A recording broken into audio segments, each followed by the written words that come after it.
देखिए, इस बात से कोई इनकार नहीं कर सकता है कि बिहार में शराबबंदी पूरी तरह से फेल है।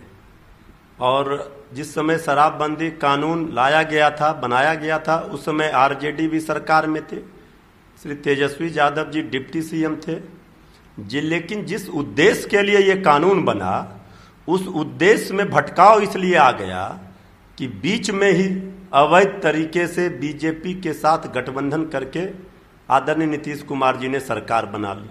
जब सरकार की पलटी हुई तो ये शराबबंदी कानून, शराब माफिया जो सत्ता के संरक्षण में शराब की कालाबाजारी, शराब की तस्करी में पाए जा रहे हैं, शामिल हैं। लगातार तेजस्वी यादव जी विधानसभा के पटल पर साक्ष्यों के साथ, तथ्यों के साथ उन्होंने इस बात को कहा कि सरकार में शामिल लोग ही शराब माफियाओं को संरक्षण दे रहे हैं, शराब तस्करों को संरक्षण दे रहे हैं। और शराब माफियाओं का दुस्साहस देखिए।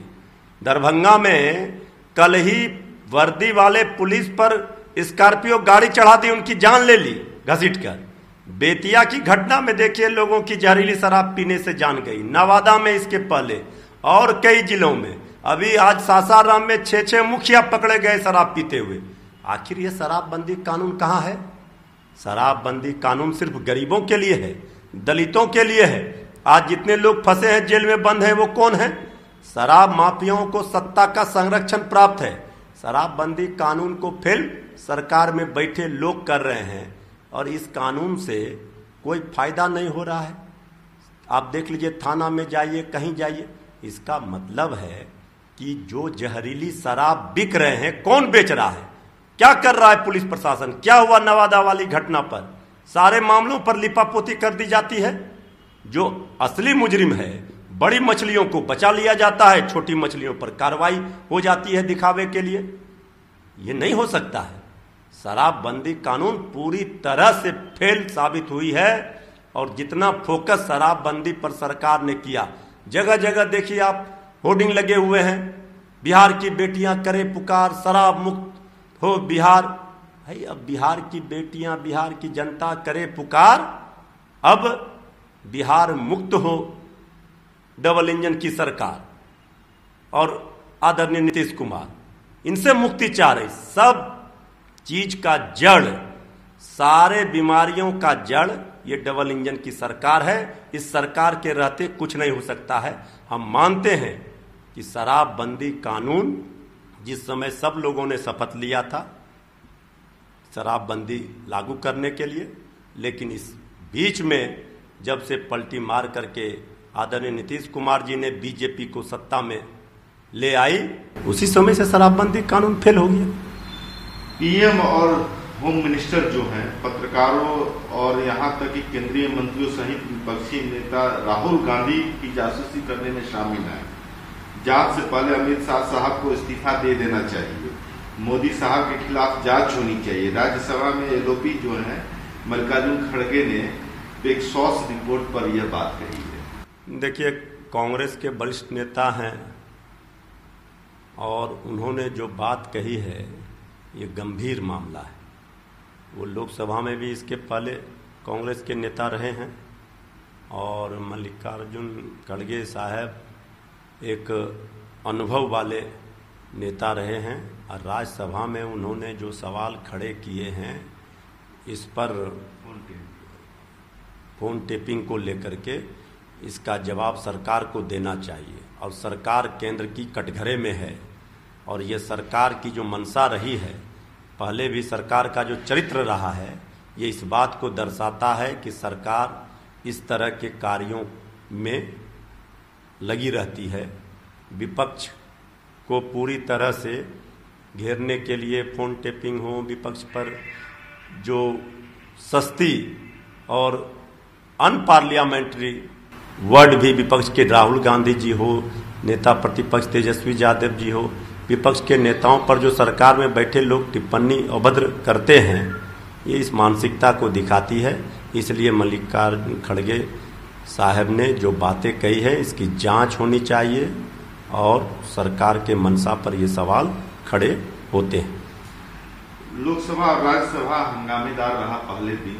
अब दूसरे दिन नरेंद्र मोदी लोकसभा और राज्यसभा के सभी दलों के नेताओं के साथ बैठक करने की संभावना है कोविड टीकाकरण नीति पर चर्चा के लिए, और इस बैठक में कोविड से निपटने की प्रस्तुति दी जाने की संभावना है। देखिए, कोविड का दूसरा लहर खत्म होकर अब तीसरा लहर दरवाजे पर खड़ी है। जिस तरह से तीसरे लहर की आहट दिख रही है, आशंका जताई गई है। आदरणीय प्रधानमंत्री जी पहले लहर से ही कह रहे हैं, बैठक भी उन्होंने किया, लेकिन सरजमी पर कुछ नहीं। सरजमी पर जब तक उस बैठक का परिणाम नहीं निकलेगा, कुछ कार्रवाई नहीं होगी, तब तक क्या फायदे होंगे। पहले लहर से भी हम सीख नहीं लिए, ताली भी पीटे, थाली भी पीटे, दीप जलाए, लेकिन विश्व गुरु होने का डंका भी पीटा गया कि कोरोना की जंग भारत ने जीत लिया।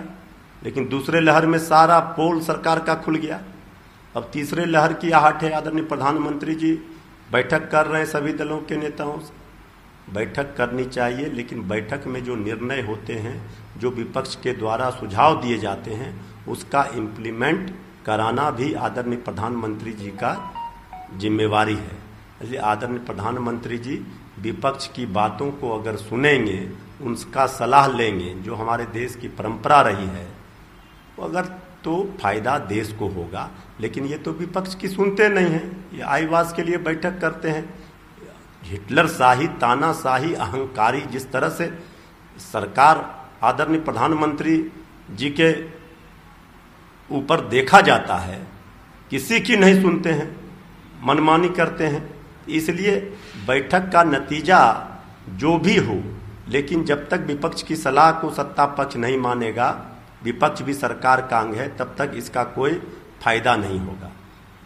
किसानों की क्यों नहीं सुन रही सरकार? आज जो भी किसानों का समर्थन करेगा, उसे किसानों के अधिकारों के लिए पार्लियामेंट सेशन के दौरान केंद्र को मजबूर करना होगा। 500 से ज्यादा किसान आत्महत्या कर चुके हैं। हम इस कानून को निरस्त करने की मांग करेंगे। यह बात शिरोमणि अकाली दल की नेता हरसिमरत कौर बादल ने कहा। देखिए, उन्होंने बिल्कुल सही कहा है। किसान आज परेशान है, और जो ये कृषि बिल काला कानून लाया गया है, आप किसान के हित की बात करते हैं। इस बिल को वापस लेने की मांग को लेकर किसान देश के अड़े हुए हैं, सड़कों पर हैं। 6 महीना 7 महीना से ऊपर हो गए, लेकिन सरकार के कानों में जू नहीं रहेगी। तो सरकार जिस तरह से हठ धर्मिता पर अड़ी हुई है, इससे देश का भला नहीं हो रहा है।